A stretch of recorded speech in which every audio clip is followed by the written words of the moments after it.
Vamos lá, então, falar um pouquinho mais sobre como que nós podemos ajustar para esses nossos pacientes vários tipos de pontos, além aí da questão da prescrição que ele já virá do médico do análogo de GLP-1. Para tal, é importante a gente reconhecer que nós temos aqui, inicialmente, esse paciente seu que utiliza um análogo de GLP-1. Vejam que a gente tem que pensar também que é um paciente que veio lá de trás, talvez muitos e muitos anos e décadas, com muitas angústias. É aquele paciente, talvez, que chega para você dizendo assim, puxa, desde a infância, adolescência, tive dificuldade na redução de peso corporal. É aquele paciente que tentou de tudo, não é verdade? É um paciente que tentou vários fármacos, talvez, várias dietas, várias estratégias, e é um paciente, talvez, que não conseguiu ter um grande resultado. Ou teve um resultado, mas um resultado que foi transitório. Existe um resultado e um reganho de peso. E eles falam, puxa, eu tentei, eu perdi peso, perdi 10, 5, 10, 15, 30 quilos, mas depois eu voltei novamente nesse reganho de peso. Então vejam que essa questão dessa utilização desse análogo, claro que é importante para muito paciente nosso. E não é só uma questão de estética, é uma questão também de saúde, de qualidade de vida. Até porque o excesso de peso corporal, ele está associado com várias questões metabólicas. Maior chance de esteatose hepática, diabetes tipo 2, hipertensão, síndrome metabólica. Então, sim, obviamente, a gente sabe que pessoas utilizam também, talvez sem muita cautela, não é? Tem paciente minha que fala na minha cara, Aline, mas eu tenho um carnaval semana que vem. Poxa, eu vou dividir com a minha amiga uma canetinha aqui, a gente emagrece uns 3 quilos para o carnaval e tá tudo certo. Eu sei que isso existe. O bom é que hoje a gente já tem essa proibição, não é verdade? A gente ficou vários anos aí, né? Você ia na farmácia e comprava se você queria. Hoje não, que bom que hoje tem que ter prescrição médica, é mais do que justo, importantíssimo. Então, ou seja, quando o paciente chega para a gente no consultório, ele está utilizando o análogo de GLP-1. E sabe que uma questão interessante, que eu acredito que teremos cada vez mais pacientes que utilizam esses análogos? É verdade, não é? No consultório? Vem crescendo cada vez mais. Então, é uma realidade. Então, por isso que nós temos que ter a consciência que é obrigatório ter um tratamento impecável para esse paciente. Porque senão, vocês sabem, acontece o quê? Vários efeitos inadequados, né? Adversos. O paciente perde muito massa magra, o paciente tem outras alterações que nós vamos observar aqui. Eu estou passando sem querer. Aqui, ó. Então, aquele paciente que apresenta vários tipos de alterações que nós iremos ver aqui hoje ao longo dessa conversa, iremos tratar de maneira adequada, então, quais são os pontos, quais são as prescrições, para que nós possamos, então, ter uma adequação em relação a isso. Então, o que é mais comum, assim, de modo geral? Redução de massa magra. Mas também, como tem um grande déficit calórico, um baixo consumo alimentar, é comum que tenha também redução de aporte de vitaminas, de minerais, redução de consumo de proteínas. Além disso, o paciente tem muita constipação e pode ter um reganho de peso. Assim como qualquer tipo de estratégia, gente. Pensa só, o paciente faz só dieta e exercício. Se ele para de fazer dieta e exercício, ele não reganha peso também? Reganha. Aqui é a mesma coisa. Então, quando o paciente pode ter uma pausa na medicação, ele pode voltar o peso inicial.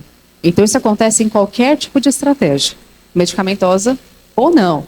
Mas a gente vai, então, organizar para que o paciente consiga ter uma adequação melhor perante a nossa prescrição nutricional. Então, esse é o nosso foco. Observem que nós temos vários tipos de análogos de GLP-1. E elas foram melhorando ao longo do tempo. E, obviamente, que os farmacêuticos, pesquisadores, eles fazem isso justo, é importante.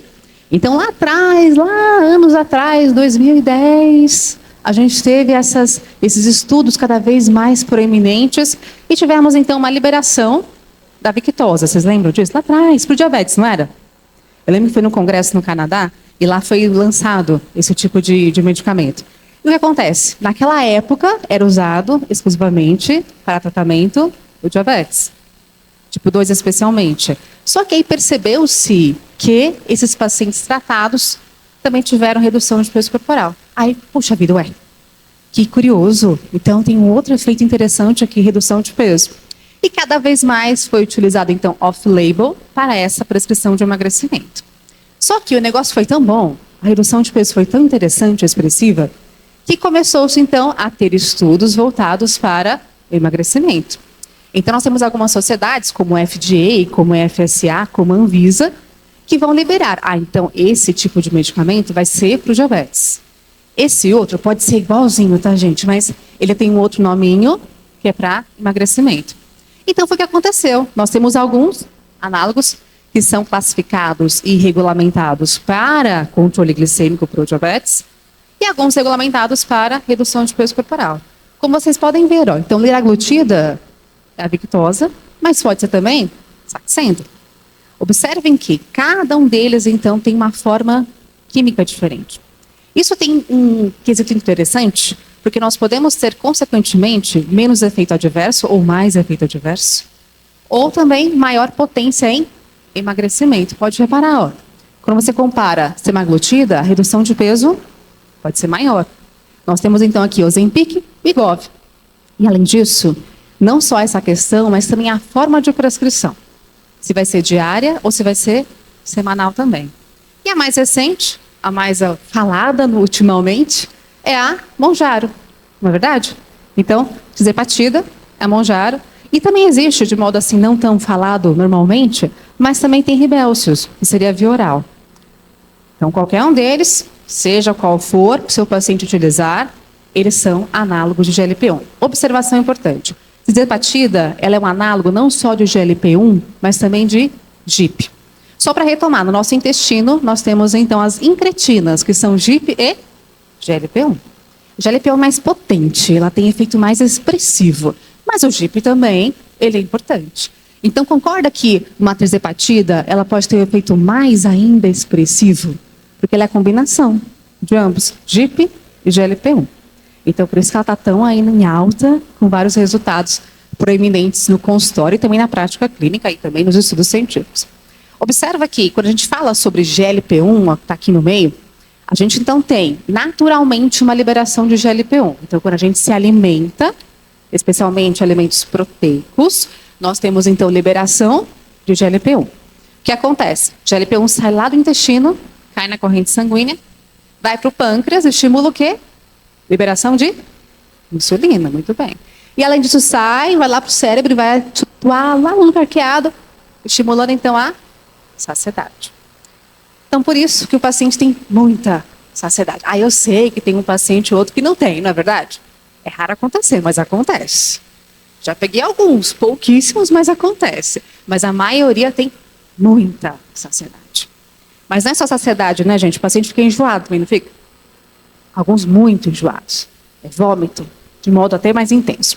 Só que repara comigo aqui, ó, que o GLP-1, ele sai do intestino e ele tem uma ação que é global. Não é só secreção de insulina, não é só saciedade. Ele tem um efeito metabólico que é importante. Ou seja, ele pode estar associado com redução de esteatose hepática.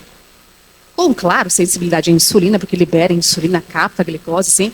Mas ele tem efeitos metabólicos importantes para a gente. Efeitos na questão muscular, então tem mais insulina, mais captação de glicose, sim. Mas além disso, ele tem efeitos também bem interessantes nessa redução de esteatose hepática, que no consultório está assim, ó, cheio de paciente, não está? Com esteatose hepática. Então, isso para a gente é um ponto muito importante. Ou seja, lógico que a redução de peso também causa efeitos benéficos, com toda certeza. Mas aqui, a gente pode ir além. A gente pode pensar no efeito isolado, per se, por si só, do GLP-1. E é por isso que esse trabalho bem importante traz para a gente o seguinte: GLP-1 como um ativo fundamental para tratamento de doença cardiovascular. Obviamente que a redução de peso já é interessante para isso, não é? Sim, mas aqui é um efeito direcionado por si só, per se, da medicação. Então são dois pontos. Emagrecimento, já melhoro a questão da saúde cardiovascular. Mas a medicação também tem um efeito para isso. Então, nesse caso, a gente consegue observar nesses estudos que existiu um benefício para paciente que tem doença cardiovascular. Posso estar enganada, mas acredito eu que no futuro a gente vai ter mais ainda paciente utilizando essa medicação, focando em doença cardiovascular. Igual hoje tem, assim, paciente que usa medicação, várias, não tem? Estatina, por exemplo. Então, no futuro, creio eu, que teremos essa utilização de modo mais proeminente no consultório. Pode reparar, tem um monte de cardiologista já indicando essa medicação. Então, é um ponto importante para a gente, que realmente ó, tem trabalho que comprova isso. E mais uma vez, um excelente trabalho da New England traz para a gente, então, efeito benéfico para a redução da esteatose hepática. E é fato isso. E sabendo que a esteatose hepática é um dos fatores da síndrome metabólica. E aqui não é brincadeira, gente. O paciente que tem esteatose hepática, ele tem uma chance muito mais expressiva de elevação de glicemia também. Porque existe uma resistência à ação à insulina hepática. E esse fígado responde liberando mais glicose, aumentando gliconeogênese, aumentando glicogenólise. E aí, para controlar a glicemia desse paciente, fica mais difícil se ele tem esteatose hepática.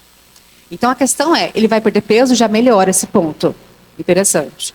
Só que quando ele tem uma outra via para redução de esteatose, é ainda mais permanente, ainda mais importante para esse paciente. Então, ou seja, você vai perceber aqui, ó, redução de esteatose hepática, 62%. É um resultado bem interessante. Hoje nós não temos uma medicação realmente assim direcionada de modo adequado para a esteatose hepática. Você vai encontrar a pioglitazona, que tem uma indicação off-label, mas a gente tem poucas medicações direcionadas de modo exato para a esteatose hepática. E essa é uma que está bem promissora para tal. Então, é mais um ponto importante para a gente. Com redução de fibrose também, porque essa esteatose hepática, a longo prazo, de modo crônico, pode migrar para uma cirrose. E fibrose, uma cirrose, o hepatocarcinoma celular também. Então, aqui a questão é, precisamos ter cautela com esse paciente que tem esteatose hepática.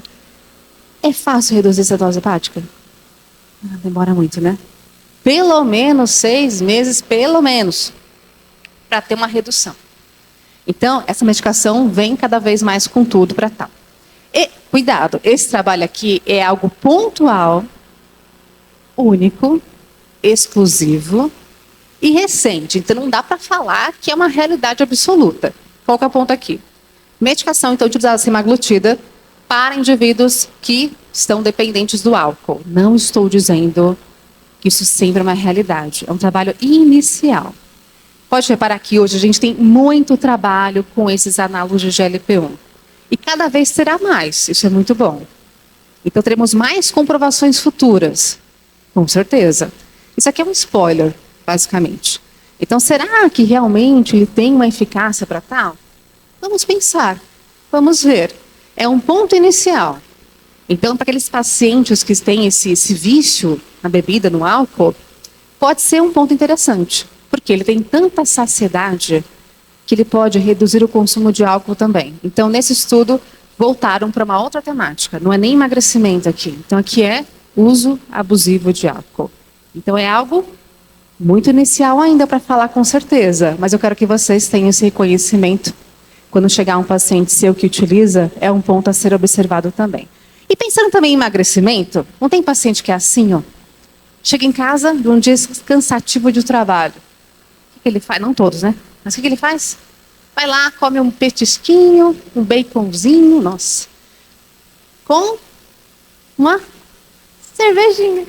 Né? E aí, mas ali eu tomo só umas 3, né? Todo dia. Poxa.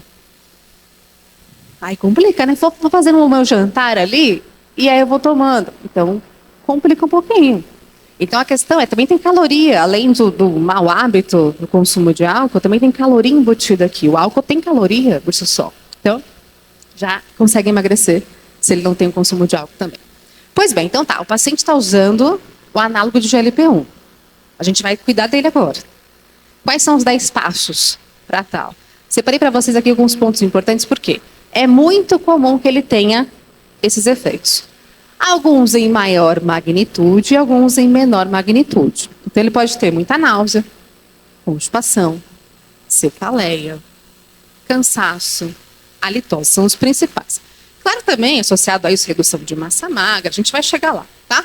Ou seja, primeiro ponto para tal, definição de caloria para esse paciente. E eu te digo, sabe aquele cálculo tradicional? Eu vou calcular GEB e JET para esse paciente. Aí deu lá 2.000 calorias. Eu vou tirar umas 300, 400 e fazer uma dieta, um plano alimentar de 1.600 calorias. Vai dar errado. O paciente vai comer tudo isso? Muitas vezes não. Tem paciente seu que vai comer 800 calorias, 1.000. Então depende. Por isso que aquele cálculo tradicional de calorias, taxa metabólica basal, para esse paciente aqui, ó, não vai servir muito. Então, minha sugestão é que você avalie o quanto ele está consumindo de calorias naquela semana, naquela quinzena. Porque, na verdade, aqui é algo muito individual. Tem paciente que tem muita saciedade e tem paciente que não tem tanto assim. Quantas refeições que ele está fazendo? Tem paciente que faz 2 refeições. Ele fazia 6, agora ele faz 2. Não, o paciente continua fazendo 6, mas come pouquinho em cada vez. Então vai depender. Quem que é o seu paciente? O que ele faz? O que ele se sente em cada momento? Então aqui é uma avaliação cautelosa, individual de cada indivíduo. E aí eu não sei os seus pacientes, mas eu tenho a maioria dos meus, eles são assim, ó. Ai, eu tô tão enjoado ali. Ah, mas um docinho sempre cabe, né?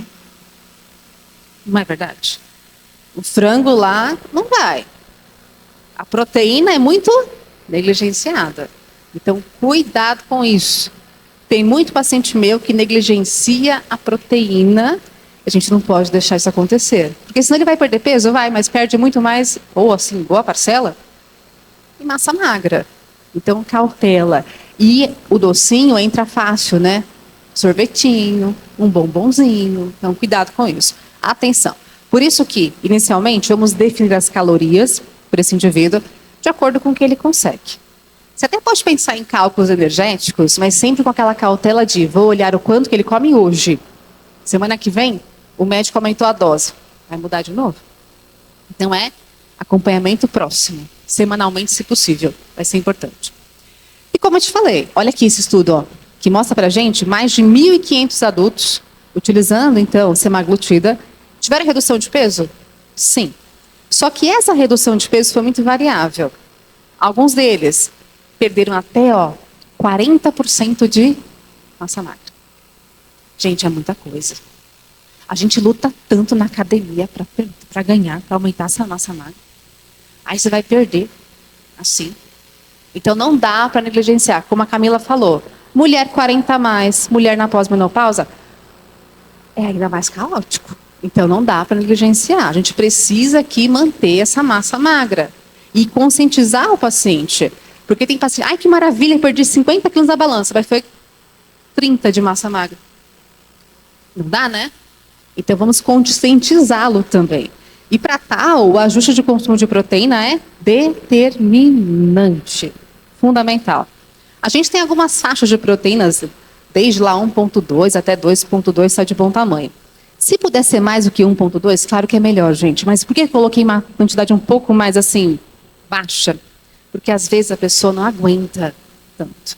É tanta saciedade, é tanta e tanta saciedade, e quanto mais aumentar muito a proteína, então tem que ter um limite também. Mas olha que ponto importante. Vejam que aqui o consumo alimentar nem sempre é possível. A gente tem que pensar aqui em estratégias. E aí eu te falo assim, ó, primeiro ponto, whey protein. É fácil para todo mundo tomar whey protein? Digo por mim, tá? Não é tão fácil assim. Então a questão é, o paciente já está enjoado. Aí tem aquele whey que é leitoso, que é meio cremoso, nem todo mundo consegue tolerar. Então, por isso que aqui a gente tem que ter algo já mais quebrado, hidrolisado, como, por exemplo, aminoácido.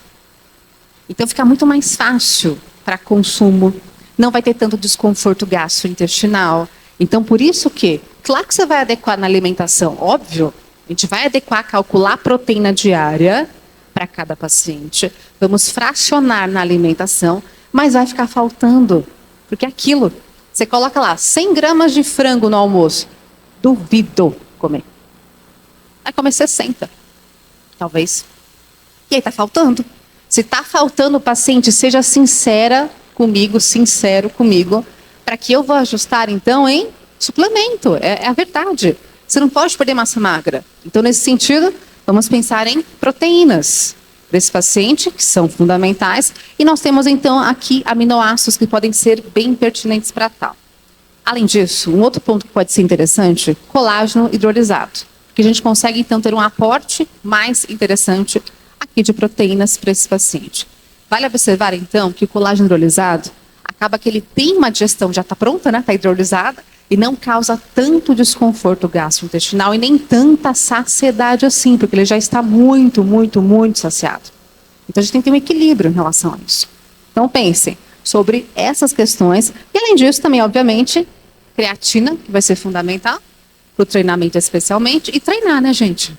Então é um combo de fatores, ajustar a proteína, ajustar a suplementação para tal.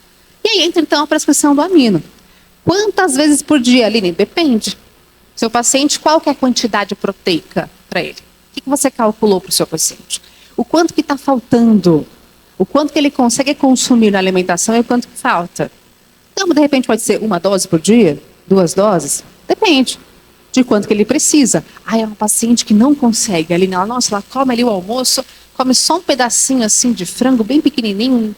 Não dá. Então, vamos pensar em uma quantidade que vai ser mais expressiva.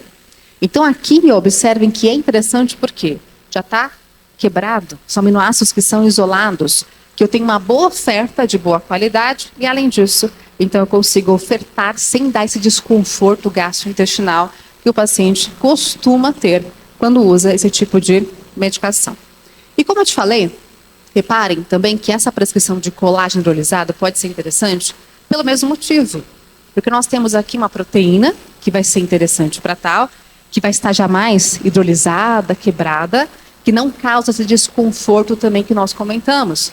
Não tem aquela textura leitosa, cremosa, e a paciente, ou enfim, o paciente, consegue ter um bom consumo dessa prescrição.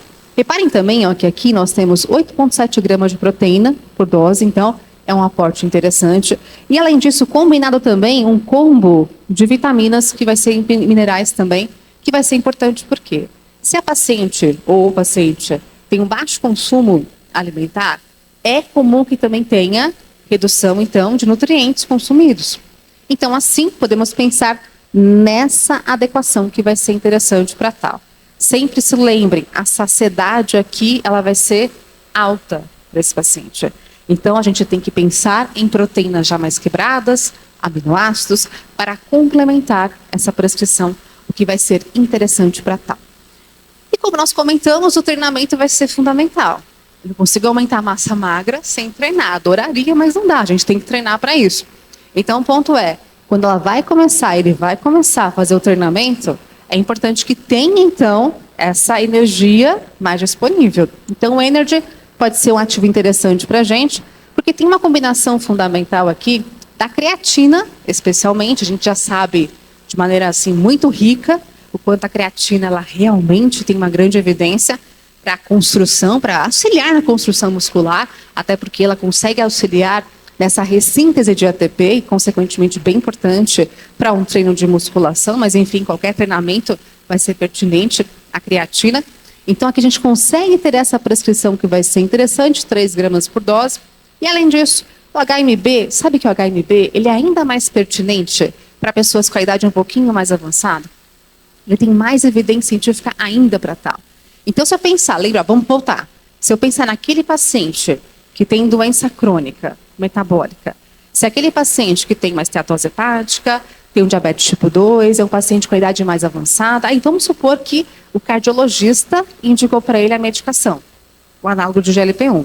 Esse paciente com a idade mais avançada, 60 anos, está usando a medicação. Então, para ele especialmente, é ainda mais pertinente o HMB. Então, quando você pensa nesse indivíduo, ainda mais fundamental essa prescrição. Então, aqui eu consigo ter uma energia adequada para o treinamento, e lembrando que não tem cafeína, e muitas pessoas são sensíveis a tal. A gente pode pensar na prescrição à noite até mesmo, que não vai ter nenhum tipo de intercorrência negativa, e assim a gente consegue esse benefício para um bom treinamento. Fundamental essa tríade, né? Então, exercício, alimentação e suplementação, para que eu tenha sucesso em aproveitar a medicação. Um outro ponto muito comum desses pacientes é a constipação. Aqui é algo muito comum mesmo assim. Algo que realmente a gente encontra na prática clínica, de fato. E aí tem uma questão interessante. Aí a gente pensa assim, mas vamos pensar então em frutas, verduras, cereais integrais. Maravilhoso. Só que eu te pergunto, com essa alta saciedade, vai dar para colocar tanta fruta, verdura, legume? Aquele prato tradicional, como ali 100 gramas de brócolis. Se ela come o brócolis, ela não come a carne e vice-versa. Então, por isso que, claro que é maravilhoso, fruta, verdura e legume, óbvio. Mas a questão é, se eu colocar demais aqui, vai dar ruim. Ela vai negligenciar ainda mais a proteína. Então, cuidado com isso. Cuidado com pratos muito volumosos de hortaliças. E até uma dica interessante, pensem nessa construção da alimentação que o paciente comece o seu prato comendo a proteína. É mais pertinente. Porque senão ele come a hortaliça e esquece. Deixa do lado ali, ó, a proteína. Cuidado com isso. Então, olha só, nesse caso, a gente tem aqui pensar em fibras, obviamente. E nesse sentido, para não extrapolar tanto as fibras da alimentação, a gente pode colocar aqui o Guardian, que tem na composição goma cássia e beta-glucana. Efeito interessantíssimo, não só do aporte de fibras, que são 6 gramas por porção, mas mais do que isso, é a qualidade dessa fibra. Por quê? É uma fibra que causa pouca alteração, pouca fermentação. Observem que algumas fibras, elas são mais fermentativas, não é? Então, tipo um GOS, um FOS, uma inulina. Só que nesse caso, quando você pensa em fibras adequadas, não só de boa qualidade, mas adequadas para pouca fermentação, também é pertinente.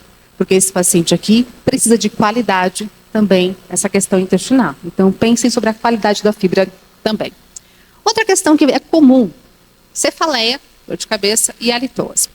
Aqui é interessante pensar o seguinte, se ele tem cefaleia, claro que pode ser pela falta de caloria, pode ser, falta de carboidrato, pode ser também, mas um outro fator determinante, ajustem consumo de água. E você tem mais saciedade? Vai ficar fácil consumir água? Nem sempre, né? Então, pega no pé do paciente, ó, paciente, eu sei que você está muito saciado, mas tenta fracionar mais a água, aquelas diquinhas que a gente sempre faz, anda com a garrafinha de água, essas questões são importantes. A halitose, claro que aqui também é um ponto que a água também entra como um ponto interessante para amenizar essa questão, mas muitas vezes alguns continuarão a ter um pouco de halitose. Porque às vezes a dieta é muito restritiva, tem produção de corpos cetônicos, então nem sempre conseguiremos ajustar 100% para tal. Vai depender de cada paciente, é claro, né? Então é algo muito particular. Outro ponto importante, tem paciente que tem muito cansaço e queda de cabelo. Como nós falamos previamente, adequar vitaminas e minerais é pertinente. Eu te mostrei já como a gente pode fazer isso. Então isso é fundamental. Mas mais uma orientação para vocês a mais. Cautela especialmente com vitamina B12. Vitamina D, claro que é importante, tem que avaliar com toda certeza também. Mas a B12, quando ela cai, esse paciente tem mais ainda alterações, fica mais cansado. Aí o paciente não quer treinar. Então, por conta disso, atenção com a vitamina B12. Nesse caso, a gente tem que pensar que a referência mais pertinente para tal seria uma B12 acima de 400, se possível. E a partir disso, a gente pensa já numa questão de suplementação para tal. Cuidado, né? Aqui a gente tem que sempre avaliar de maneira adequada cada indivíduo para essa prescrição ser mais fidedigna. Mas eu não sei vocês, mas eu vejo muito paciente na prática com B12 baixa. E alta também, né? Aquele paciente que tem uma inflamação crônica de baixo grau, também tem B12 alta. Então são os extremos, ou é muito baixa ou é muito alta. Então por isso cautela com essa adequação que vai ser importante para a gente. Outro ponto fundamental, composição corporal, como nós comentamos já um pouco. Então não é só peso na balança, é composição corporal. Mas eu atendo o paciente online. Então vai tirar foto, vai fazer a circunferência da cintura, do quadril. Claro que é mais interessante e pertinente pregas cutâneas, bioimpedância, com certeza, ultrassom e etc. Mas a gente faz o que dá em cada tipo de paciente, obviamente. Então aqui, fundamental acompanhamento. Sabe por quê? Vamos supor assim, ó. Atendi o paciente mês passado, por exemplo. E aí deixei um mês ele fazendo a estratégia. Aí ele voltou agora nesse mês, só que ele perdeu peso, reduziu peso, sim, mas teve uma redução mais expressiva de massa magra. Tudo bem, foi só um mês, a gente consegue aí retomar e ajustar mais adiante, mas cuidado para não ficar muito desgarrado o paciente. Ele vai perdendo peso, vai perdendo, mas perde muito mais massa magra. Então a gente tem que ficar na cola do paciente. Minha sugestão, pensa num plano de consultas que seja mensal, pelo menos, para que você consiga, então, assim, consequentemente, ficar no pé do paciente, acompanhando em cada momento. Então, é importante isso, para que a gente tenha uma adequação de massa magra. E aí, a gente tem um outro ponto importante. Esse paciente talvez entre em processo de desmame. Obviamente que o médico vai decidir isso, se vai ser pertinente ou se não, qual que vai ser a próxima estratégia, se vai mudar a medicação e por aí vai. Mas quando o paciente começar esse desmame, se ele desgarrar assim totalmente, vou parar tudo agora. Opa, espera lá. Ele vai voltar ao peso? Não vai? E vai culpar quem? Ah, tá vendo? Essas medicações não servem para nada. Calma, você que fez errado. Então tem que ter um acompanhamento. Médico, nutri, personal, psicólogo, por aí vai. Multidisciplinar. Para que ele tenha uma adequação para tal. E assim, pensem comigo, ó, se esse paciente está nesse desmame, consequentemente, a gente quer preservar resultado obtido. Perdeu peso, está feliz, composição corporal está adequada. Só que agora, se ele tem esse desmame, uma troca de medicação, pode ser que ele tenha um pouco menos de saciedade, né? É comum, né, gente? Vamos combinar?